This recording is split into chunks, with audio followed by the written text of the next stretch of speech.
اور نبی کریم صلی اللہ علیہ وسلم نے ارشاد فرمایا، پوچھا گیا یا رسول اللہ صلی اللہ علیہ وسلم کون سا راستہ ہدایت کا راستہ ہے،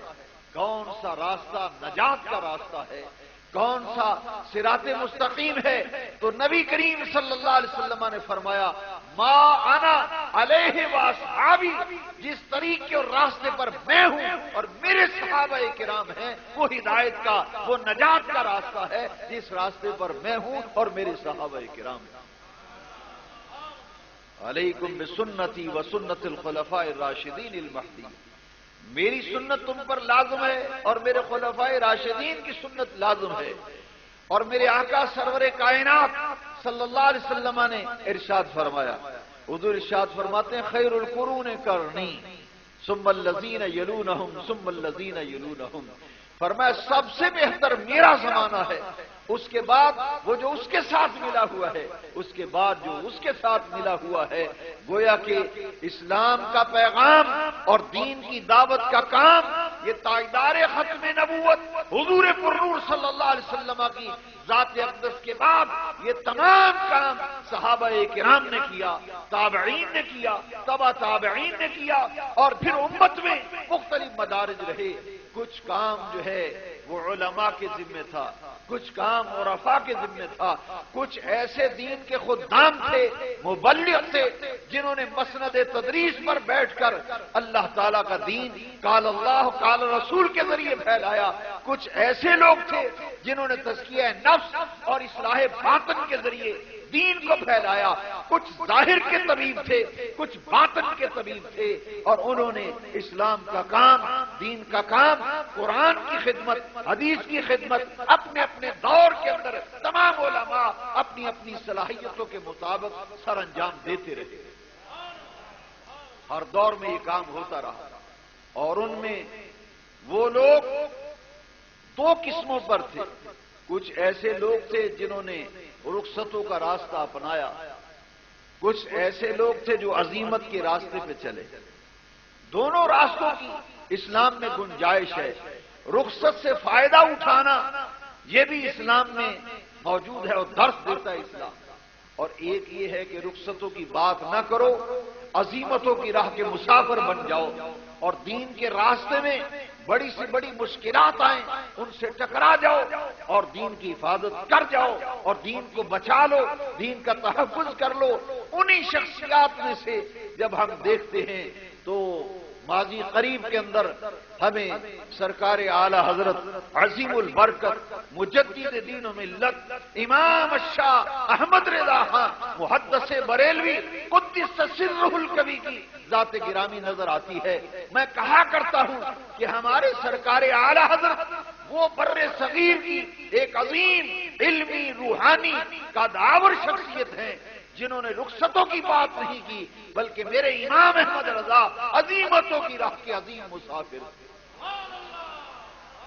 انہوں نے رخصتوں کی بات نہیں کی، انہوں نے رخصتوں کی بات نہیں کی۔ اب دیکھیے یہ عظیمتوں کی راہ کے عظیم مسافر تھے۔ ان لوگوں کو جو عظیمتوں کی راہ کے عظیم مسافر ہوتے ہیں ان کو اگر غور کیا جائے تو قرآن مجید میں صاحب استقامت لوگ کہا گیا، ان الذین قالوا ربنا اللہ ثم استقاموا تتنزل علیہم الملائکہ، یہ وہ لوگ ہیں جب دین کا کام کرتے ہیں تو ڈٹ جاتے ہیں، نہ مخالفتوں کی پرواہ کرتے ہیں، نہ راستے میں آنے والی رکاوٹوں کو خاطر میں لاتے ہیں، بلکہ اللہ کے دین کا کام وہ ایسا کر جاتے ہیں کہ دنیا کے جانے کے بعد بھی ان کا نام صبح قیامت تک چمکتا اور دمکتا رہتا ہے۔ اور ان شخصیات میں سے میں یہاں بطور تمہید عرض کرنا چاہتا ہوں کہ ہم حضرت صدیق اکبر رضی اللہ تعالی عنہ کے دور سے لے کر آج تک فقہائے امت کی زندگیوں کا جب مطالعہ کرتے ہیں اور فقہا کے علمی کارناموں کو پڑھتے ہیں تو فقہا کے ہاں یہ تو اہتمام نظر آتا ہے کہ فرض کو بچاؤ، واجب کو بچاؤ، سنت کو بچاؤ، لیکن تنہا بر صغیر میں امام احمد رضا ایسے ہیں جنہوں نے رخصتوں کی بات نہیں کی، بلکہ عظیمتوں کو اپنایا. اور امام احمد رضا کی بارگاہ میں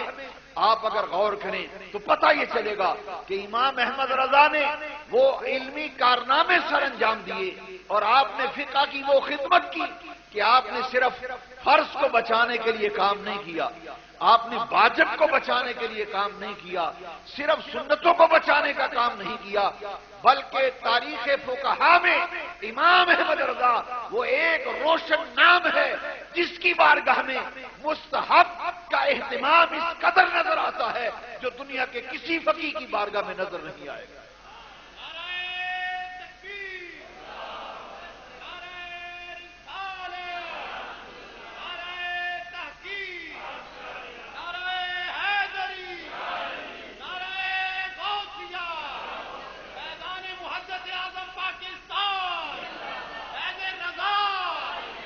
امام احمد رضا نے صرف فرائض کے تحفظ کی بات نہیں کی, صرف واجبات کو بچانے کی بات نہیں کی, صرف سنتوں کو تحفظ نہیں کیا, بلکہ امام احمد رضا کی بارگاہ میں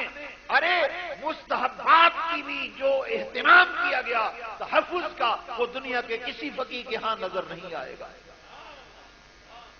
اور امام احمد رضا محدث بریلوی علیہ رحمہ, ان کے متعلق آپ نے علماء سے سنا ہوگا کہ 55 علوم پر انہیں مکمل دسترس حاصل تھی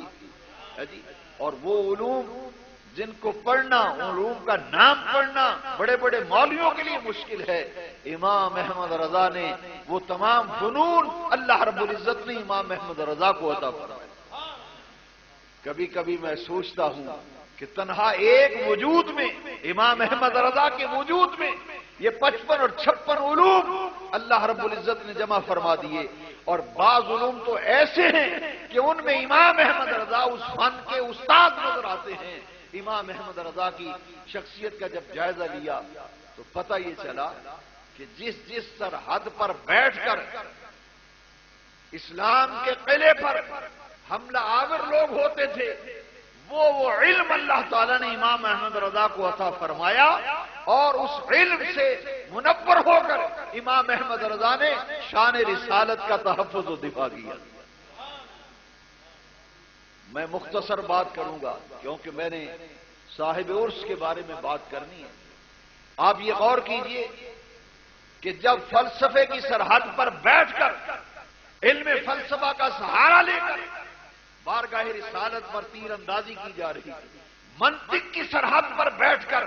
تنقید سے رسالت کی جا رہی تھی, تو میرے امام احمد رضا علم فلسفہ, علم منطق سے آپ منور ہو کر میدان میں آئے اور آپ نے ان علوم کی سرحد پر آنے والے تمام فتنوں کا تعاقب امام احمد رضا اکیلے کرتے ہوئے نظر آتے. اسی طرح فیصل آباد کی سرزمین کو, لائل پور فیصل آباد کی سرزمین کو اللہ رب العزت نے ایک ایسا اعزاز بخشا کہ یہاں ایک ایسا عاشق رسول, ایسا مرد قلندر, ایسا مرد حق آگاہ جس نے کبھی بھی مخالفتوں اور طوفان بدتمیزی اٹھتے رہے مگر اس شخصیت نے کسی چیز کی پرواہ نہیں کی. ان کا ایک ہی نظریہ تھا کہ ساری دنیا بھی اگر ناراض ہوتی ہے تو ہو جائے, اور ساری دنیا بھی اگر مخالف بن کر سامنے آ جائے تو پرواہ نہیں ہے, ایک اللہ اور اس کا پیارا رسول ناراض رہو, مدینے والے مصطفیٰ راضی رہیں, باقی کسی کی مخالفت کی اس شخصیت نے پرواہ نہیں. آج دنیا سلام عقیدت پیش کرتی ہے. حضرت علامہ مولانا غلام فرید اطہر القادری رحمت اللہ علیہ اپنے شیخ, اپنے استاذ کا عرس بڑے اہتمام سے یہاں منعقد کیا کرتے تھے. کیوں کہ اعلیٰ حضرت فاضل بریلوی علیہ رحمہ کی بارگاہ سے عشق و محبت کا جو چراغ مولانا سردار احمد صاحب محدث اعظم لے کر یہاں آئے تھے, اس چراغ سے روشنی علامہ غلام فرید القادری نے بھی حاصل کی. وہ روشنی انہوں نے حاصل کی تھی, لہذا وہ احسان مند تھے محدث اعظم کے. ان کی یاد میں ہر سال اس جامع مسجد میں وہ عرس کی تقریب مناتے ہیں. آپ دیکھیے کہ حضرت محدث اعظم علیہ رحمہ مجھے کہا گیا کہ میں ان کی شخصیت پر کچھ عرض کروں۔ حاضرین ذی وقار، آپ کی پوری زندگی مبارکہ، آپ کے علمی کارنامے، آپ کے روحانی جو آپ نے کارنامے سر انجام دیے، اس پر سیر حاصل گفتگو کی جا سکتی ہے۔ اگر کوئی شخص دیکھنا چاہے کہ امام